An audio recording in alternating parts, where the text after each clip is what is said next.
C'est absolument inédit. On va avoir l'occasion de débattre de tout et à la fin, le Parlement votera. Et donc, je leur dis participer. Je ne donne pas de leçon de morale aux socialistes, ni à qui que ce soit d'autre d'ailleurs. S'ils veulent censurer, ils sont libres de le faire. Mais qu'ils le fassent sur la base d'un texte et qu'ils le fassent sur la base des débats. Voilà. Ça, c'est mon message. Et ensuite, je dis aux Françaises et aux Français qui nous écoutent, comme aux forces politiques, que la France a besoin d'un budget en fin d'année, qu'on ne peut pas s'enfermer dans une crise politique sans lendemain, et que cette motion de censure, qui est une motion de dissolution, c'est de la régression pour le pays. C'est l'image de la France qui est dégradée à l'international. C'est des décisions qui seront reculées. Et je pense que, je suis convaincue même que nous n'avons pas besoin de ça. Donc voilà, moi je dis juger sur pièce, accepter de rentrer dans le débat. Nous avons besoin d'un budget. Avec pas la peur d'une contradiction potentielle énorme vis-à-vis de vos engagements, vous, les vôtres, ceux de votre gouvernement précédent, si jamais il y avait une suspension de la réforme des retraites et vis-à-vis de la droite ? Personne n'a le luxe de l'hégémonie dans cette Assemblée. Mes convictions, elles sont connues. Les convictions du président de la République, elles sont connues. Les convictions du Premier ministre, elles sont connues. Les convictions des députés, les Républicains qui participent à ce gouvernement, sont connues. Mais il y a une réalité qui s'impose à nous aujourd'hui, c'est l'Assemblée nationale. Pour reprendre les mots du Premier ministre, c'est peut-être l'Assemblée nationale la plus représentative depuis bien longtemps. Et en choisissant cette Assemblée, les Français nous ont demandé de faire des compromis. C'est la phrase que je vous citais en début de Conseil des ministres, que j'aime bien, du Premier ministre, que je trouve qu'elle est très juste. Faire de la politique, c'est défendre ses convictions, mais c'est être capable de faire le bout de chemin qui nous permet d'agir. Je vous remercie. Je vous en prie. Bonjour Madame la Ministre. Question toujours sur la potentielle suspension de la réforme des retraites. Ce matin, Gérald Darmanin, par le biais de son entourage, a fait savoir que cela coûterait plus cher, la censure, la chute d'un gouvernement, que la suspension pour 1 an de la réforme des retraites. Le Premier ministre, là aussi, par le biais de son entourage, a fait savoir qu'il prononcerait un discours de sortie de crise cet après-midi. Est-ce que pour vous, la sortie de crise, et pour le gouvernement, ça passe forcément par la suspension de la réforme des retraites ? Alors, c'est bien essayé. Mais je dois vous redire que je ne ferai pas le discours de politique générale avant le discours de politique générale. Je m'excuse vraiment. Voilà, ce compte-rendu de Conseil des ministres tombe à 1h30 de la prise de parole de Sébastien Lecornu. Et donc, ce sera à lui, en conscience, en tant que chef de la majorité du gouvernement aujourd'hui, que de répondre à ça. Alors, toute petite relance tout de même. Il fait savoir que ce sera un discours de droite sociale. Est-ce que, avec ce qu'il vous a dit aujourd'hui, peut-être autour de la table du Conseil des ministres, est-ce que vous pouvez nous expliquer à quoi cela peut ressembler ? Ce que je peux vous dire, pardon, je reviens sur votre première question. On vivra cet après-midi un moment de clarification et le discours du Premier ministre sera un discours de clarification. Chacun ensuite choisira et sera en capacité de se positionner sur des propositions claires qui doivent permettre aux uns et aux autres d'accepter, d'entrer dans le débat parlementaire. Merci. Je vous en prie. Bonjour Madame la Ministre, Christelle Méral, France Télévisions. Toute dernière tentative sur les retraites. Première question, est-ce qu'on peut être assuré qu'il y aura quelque chose de nouveau cet après-midi sur le sujet lors de cette DPG ?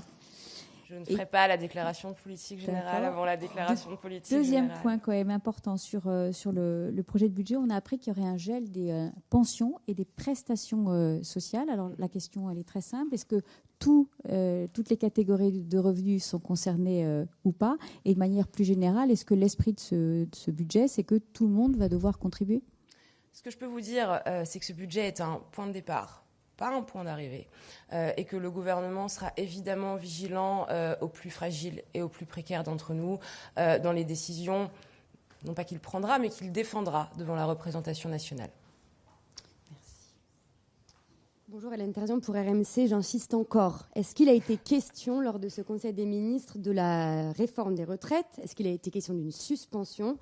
Vous savez que c'est le mot qui sera scruté par le PS, sans quoi il censurera le gouvernement. Quelle est la position aujourd'hui du président sur cette réforme qui est une réforme totem pour lui ? Je vous ai relaté les propos du président, c'était son propos liminaire. Je ne pardonnez-moi. Non, mais il n'a pas du tout été question du sujet lors du Conseil des ministres aujourd'hui. de la réforme des retraites. Je ne vous cache rien de ce qui a été dit en Conseil des Vous n'en avez ministres. pas du tout parlé. Je donc. ne vous cache rien de ce qui a été dit en Conseil des ministres. D'accord. Voilà.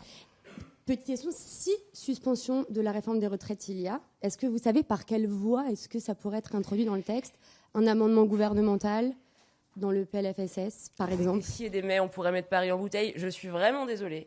Le Premier ministre, je le redis, pardonnez-moi, parce qu'en fait, vous allez me poser plusieurs fois la même question, et c'est pas très agréable pour vous, c'est pas très agréable pour moi, mais je suis obligée, et c'est mon rôle aussi, de vous renvoyer vers la déclaration de politique générale. Vraiment, je m'en excuse. Et n'y voyez pas voilà, de manque de respect vis-à-vis de vous, mais vous comprendrez bien que dans la situation dans laquelle je suis, c'est bien normal. Bonjour, Jérôme Val pour France Inter. Moi, je voudrais vous parler de Nouvelle-Calédonie. Est-ce que vous avez senti autour de la table une sorte d'inquiétude à cause d'un calendrier qui est contraint? On sait que les échéances sont extrêmement rapprochées. Est-ce qu'il a été évoqué éventuellement en fonction de la suite politique de ces prochains jours, carrément une suspension, un arrêt du processus de Bougival parce que les échéances ne pourraient pas être tenues? Non, Merci. aucunement. Ça n'a pas été évoqué. Le président de la République a chargé Naïma Moutchou de mener à bien l'ensemble du processus qui est désormais devant nous. Voilà. Et je ne peux pas vous en dire davantage. Ça n'a pas été évoqué. Bonjour, Lisa Lab pour Le Média, je vais parler de l'international. Il y a plusieurs flottilles qui sont parties en direction de Gaza pour tenter de briser le blocus israélien. Les bateaux ont sans cesse été interceptés par les forces armées israéliennes alors qu'ils étaient en eau internationale. Et Israël a emprisonné des humanitaires, des citoyens, des politiques et aussi des journalistes français, dont un des nôtres. Le Quai d'Orsay n'a jamais eu un mot ou encore moins une action pour faire libérer les ressortissants français. Est-ce que vous savez pourquoi? Et est-ce qu'aujourd'hui, concrètement, vous condamnez l'action israélienne dans ces flottilles-là? Ce que je peux vous dire, parce que ça a été évoqué par Jean-Noël Barrot lors du Conseil des ministres d'aujourd'hui, il a eu un mot sur les flottilles qui faisaient route vers Gaza pour confirmer aux membres du gouvernement qui étaient présents aujourd'hui que l'ensemble des ressortissants français y ayant participé étaient rentrés en France. Que ça avait été fait, et c'est important de le noter, au prix d'efforts considérables de nos équipes sur place, qui ont fait une nouvelle fois honneur à leur mission, dans un contexte tendu par des campagnes parfois de harcèlement et de dénigrement. Voilà, je m'en tiendrai là. Pas plus de mots sur le fait qu'Israël a enfermé notamment des journalistes ou même des humanitaires en international. Je vous fais le compte-rendu de ce qui a été évoqué aujourd'hui. Voilà, et je vous renvoie vers le Quai d'Orsay pour le reste. Qui ne répondent pas, mais c'est dommage. Merci beaucoup. Bonjour Madame Région, Oscar Pessonneau pour l'hebdomadaire Red Brain Magazine. L'un des principaux points de la copie qui a été présentée à la presse ce matin, dans le budget, est aussi une potentielle réduction des budgets de l'assurance maladie. Stéphanie Ries s'est-elle exprimée sur des modifications peut-être dans l'offre de soins ou de nouvelles modifications, en tout cas dans l'accompagnement des malades, qui seront proposées prochainement? Alors, là encore, il faudra... écoutez attentivement ce que diront les ministres devant les commissions concernées dans les jours à venir. Mais ce que je peux vous dire, c'est que, pardonnez-moi, je vous le redis, mais le budget tel qu'il a été déposé est un point de départ. Et donc, tous les sujets seront nécessairement ouverts au débat. Maintenant, est-ce qu'on va devoir faire des efforts? La réponse est oui. On ne peut pas avoir parlé du déficit pendant des semaines cette année et aujourd'hui faire comme s'il n'y en avait pas. Et c'est notamment le cas pour l'assurance maladie et donc pour le projet de loi de la sécurité sociale. Le dernier rapport de l'assurance maladie avec les estimations sur le sujet doivent nous alerter, tous responsables politiques et parlementaires. Voilà. Mais elle aura l'occasion de s'exprimer sur le détail dans les jours à venir. Enfin, une dernière question rapide. Votre collègue de l'Essonne, Paul Midi, s'inquiète dans la presse ce matin sur la capacité des actifs à financer notre modèle de retraite si la réforme de 2023 de Mme Borne est supprimée. Est-ce que vous partagez, ou en tout cas les membres du gouvernement partagent son inquiétude, puisque M. Midi défend aussi un autre modèle qui est celui de la capitalisation avec la loi Pacte qui propose une augmentation des plans d'épargne retraite aussi?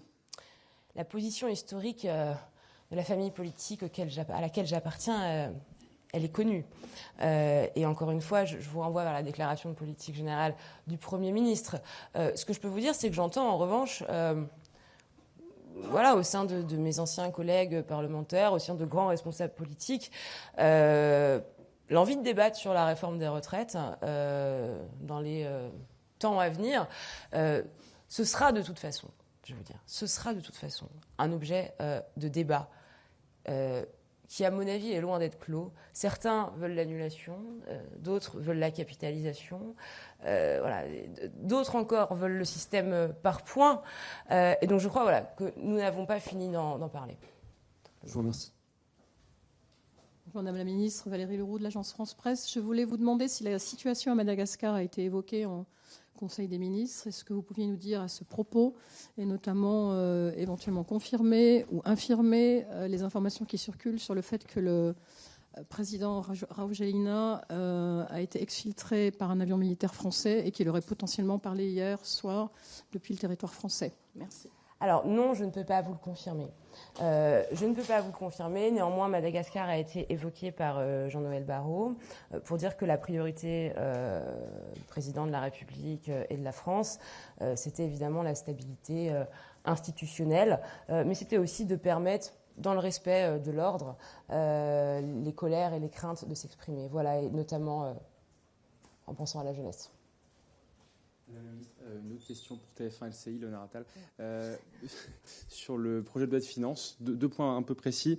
Avec le gel du barème de l'impôt sur le revenu, est-ce que vous avez déterminé à partir de quel salaire pour une personne individuelle ou pour un ménage, eh bien, on basculera dans l'impôt? Et puis question additionnelle, est-ce qu'avec les efforts qui sont demandés aussi aux retraités, par exemple avec la fin de l'abattement qui est remplacé par un forfait de 2 000 €, est-ce que vous avez conscience que certains retraités, par exemple les retraités célibataires, vont participer davantage? Est-ce que vous assumez de demander un effort à la population et parfois de manière différenciée? Encore une fois, le gouvernement est évidemment ouvert à retravailler ces propositions qui seront des propositions tranchées au Parlement. Et il va falloir qu'on change un petit peu notre habitude de raisonnement. C'est pas le gouvernement décide et le Parlement suit. Non, c'est le gouvernement propose, défend ses positions et le Parlement vote. C'est une copie de départ. Il y a effectivement un gel qui était intégré dans cette copie de départ.